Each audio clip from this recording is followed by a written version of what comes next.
అరే, మనం republic day ఎందుకు చేసుకుంటాం? రిపబ్లిక్ డే రోజు ఫైనల్గా మనం బ్రిటిష్ కింగ్కి గుడ్ బై చెప్పి ఫస్ట్ ఇండియన్ ప్రెసిడెంట్ ఎన్నుకొని మన రాజ్యాంగాన్ని ఫుల్ ఫోర్స్తోని ఎఫెక్ట్లోకి తీసుకొచ్చుకున్నాం. హోల్డే. మనము బ్రిటిష్ కింగ్కి గుడ్ బై ఇప్పుడు చెప్పుడేంది? ఎప్పుడో ఇండిపెండెన్స్ డే రోజే చెప్పినాం కదా. అంటే ఏంది, ఇప్పుడు బ్రిటిషర్స్ అందరూ 1947లోనే వెళ్ళిపోయారు కానీ వాళ్ళ కింగ్ మాత్రం 1950 వరకు ఇండియాలోనే వదిలేసిపోయారా?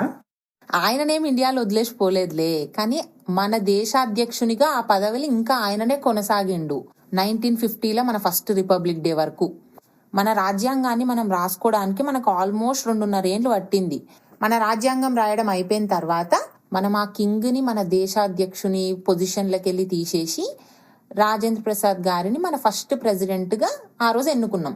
అట్లనే మన రాజ్యాంగాన్ని కూడా ఫుల్ ఫోర్స్తోనే ఎఫెక్ట్లోకి తీసుకొచ్చుకున్నాం.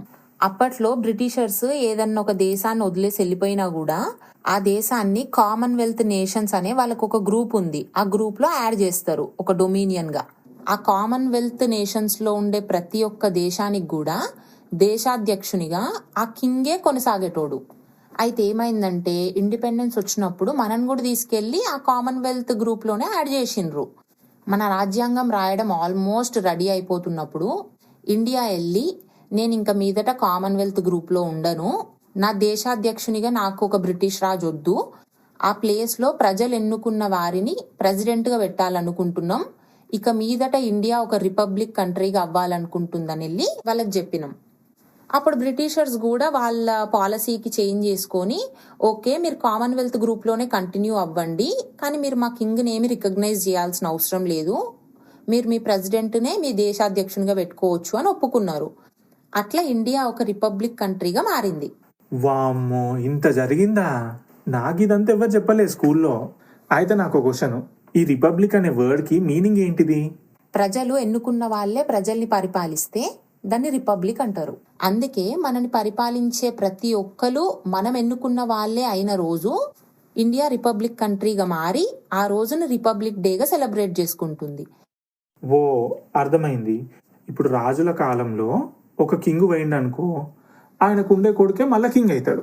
ఇప్పుడు మన ఇండియా రిపబ్లిక్ అవ్వడం వల్ల ఒక లీడర్ తర్వాత ఆటోమేటిక్గా ఆ లీడర్ వాళ్ళ కొడుకు మళ్ళీ లీడర్ అవ్వకుండా జనాలందరూ ఎవరైతే వాళ్ళకి లీడర్ కావాలనుకొని సెలెక్ట్ చేసుకుంటారో వాళ్ళే వాళ్ళకి లీడర్ వస్తారు. అంతేనా? ఆల్మోస్ట్ అంతే. నువ్వు చెప్పినట్టు జనాలందరూ కలిసి ఎన్నుకున్న ప్రతినిధులు వాళ్ళని పరిపాలిస్తే దాన్ని డెమోక్రటిక్ రిపబ్లిక్ అంటారు. ఇండియా ఒక డెమోక్రటిక్ రిపబ్లిక్ కంట్రీ. మన వరల్డ్లో కొన్ని దేశాలు ఉన్నాయి, అవి ఓన్లీ రిపబ్లిక్ ఉంటాయి.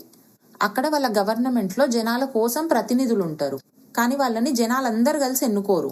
అందుకే ఏ దేశంలో అయితే జనాలందరూ కలిసి వాళ్ళ ప్రతినిధులని డెమోక్రటిక్ వేలో ఎన్నుకుంటారో ఆ దేశం డెమోక్రటిక్ రిపబ్లిక్ అవుతుంది, ఇండియా లాగా. ఇంకోటి ఏంటంటే మన దగ్గర ఫస్ట్ జనరల్ ఎలక్షన్స్ అయ్యి ప్రజలు ఎన్నుకున్న ప్రభుత్వం ఫామ్ అయ్యింది 1952లా. అప్పటి నుంచి మన ప్రజలు ఎవరినైతే ఎన్నుకుంటున్నారో వాళ్ళే మనని పరిపాలిస్తున్నారు. ఆగు 1952లో ప్రజలు ఎన్నుకున్న ప్రభుత్వం ఫస్ట్ టైం ఫామ్ అయితే బ్రిటిషర్స్ వెళ్ళిపోయినప్పటి నుంచి 1952 వరకు మనల్ని మనం ఎట్లా పరిపాలించుకున్నాం అసలు? బ్రిటిషర్స్ వెళ్ళిపోయినాక 1947లా ఒక ఇంటరిమ్ గవర్నమెంట్ ఫామ్ అయింది. ఆ గవర్నమెంట్లో మన ఫ్రీడమ్ ఫైటర్స్ డిఫరెంట్ పొజిషన్స్ తీసుకున్నారు. ఇంకా నెహ్రూ గారేమో ఫస్ట్ ప్రధానమంత్రి అయ్యిండు ఆ గవర్నమెంట్లో. నువ్వు ఒకటి అబ్జర్వ్ చేసినవా, మనకి ఇండిపెండెన్స్ వచ్చిన రోజేమో మనకు ఫస్ట్ ప్రైమ్ మినిస్టర్ వచ్చిండు, మన కంట్రీ రిపబ్లిక్ అయిన రోజు మనకు ఫస్ట్ ప్రెసిడెంట్ వచ్చిండు.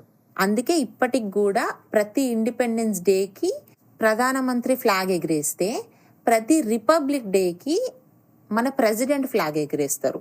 ఇంకొకటి ఏంటంటే ఎవ్రీ ఇయర్ ఇండిపెండెన్స్ డే రోజు మనకు ఫ్రీడమ్ వచ్చినందుకు మనం మన ఫ్లాగ్ని కింది నుంచి పై వరకు రేజ్ చేసి ఆ తర్వాత ఎగిరేస్తాం.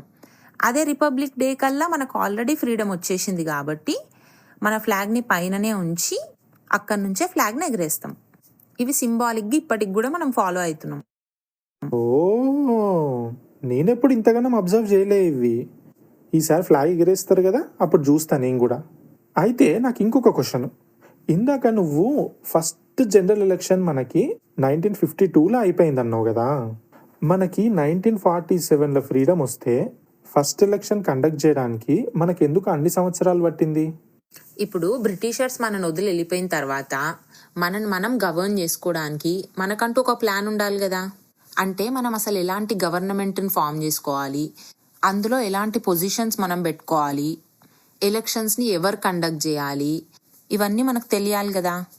అందుకే మన ఫ్రీడమ్ ఫైటర్స్ ఏం చేసిండ్రంటే మనకన్నా ఇండిపెండెన్స్ ముందే వచ్చిన కంట్రీస్ని అబ్జర్వ్ చేసి వేరే కంట్రీస్లో ఉన్న ఏ ప్రభుత్వ విధానాలు మన కంట్రీకి మంచిగా సూట్ అవుతాయో వాటన్నిటిని దృష్టిలో పెట్టుకొని మన రాజ్యాంగాన్ని రాసిండ్రు. తర్వాత మన రాజ్యాంగం ప్రకారంగా మన ఎలక్షన్స్ని కండక్ట్ చేసిండ్రు. అవునులే, మనము అప్పుడే ఒక కొత్త కంట్రీగా ఫామ్ అయినాం, ఇంకా మనం ఫర్ ద ఫస్ట్ టైం కూడా ఎలక్షన్స్ రన్ చేస్తున్నాం, అందుకే అంత టైం పట్టి ఉంటుంది. అవును, నీకు ఇంకో ఇంట్రెస్టింగ్ విషయం చెప్పనా. మన రాజ్యాంగం రాయడము రిపబ్లిక్ డే కన్నా 2 months ముందే అయిపోయింది. అయినా కూడా మనం వెయిట్ చేసి January 26కే కాన్స్టిట్యూషన్ని ఫుల్గా ఎన్ఫోర్స్ చేయడం స్టార్ట్ చేసినాం. ఎందుకంటే మన ఫ్రీడమ్ స్ట్రగుల్ అప్పుడు 26th January 1930కి మన ఫ్రీడమ్ ఫైటర్స్ ఇక మనకి కంప్లీట్ ఫ్రీడమ్ కావాలి, పూర్ణ స్వరాజ్ కావాలని పిలుపునిచ్చిండ్రు. ఆ డేని మనం ఎప్పటికీ గుర్తుంచుకునేటట్టు మనకు వెరీ ఇంపార్టెంట్ అయిన రాజ్యాంగాన్ని కూడా ఆ రోజు నుంచే ఎన్ఫోర్స్ చేయడం స్టార్ట్ చేసిండ్రు. కానీ మనం ఏ రోజైతే రాజ్యాంగాన్ని రాయడం కంప్లీట్ చేసేసినామో ఆ డేని ఇప్పటికి కూడా కాన్స్టిట్యూషన్ డేగా సెలబ్రేట్ చేస్తారు November 26కి. అంత ఇంపార్టెంట్ అయిన రాజ్యాంగంలో అసలు ఏమేమి రాసి ఉంటుంది? వెరీ గుడ్ క్వశ్చన్, కానీ నెక్స్ట్ టైం చెప్తా. ఈ రిపబ్లిక్ డే సందర్భంగా ఇండియా గురించి మీకు నచ్చిన ఒక విషయాన్ని కమెంట్స్లో మెన్షన్ చేయండి. రిపబ్లిక్ డే గురించి మన వాళ్ళందరికీ ఈ విషయాలు తెలియడానికి ఈ వీడియోని షేర్ చేయండి. మీరు లైక్ చేసి సబ్స్క్రైబ్ చేస్తే ఈ వీడియో మరింత మంది దగ్గరకు వెళ్తుంది. మీకు కూడా గణతంత్ర దినోత్సవ శుభాకాంక్షలు.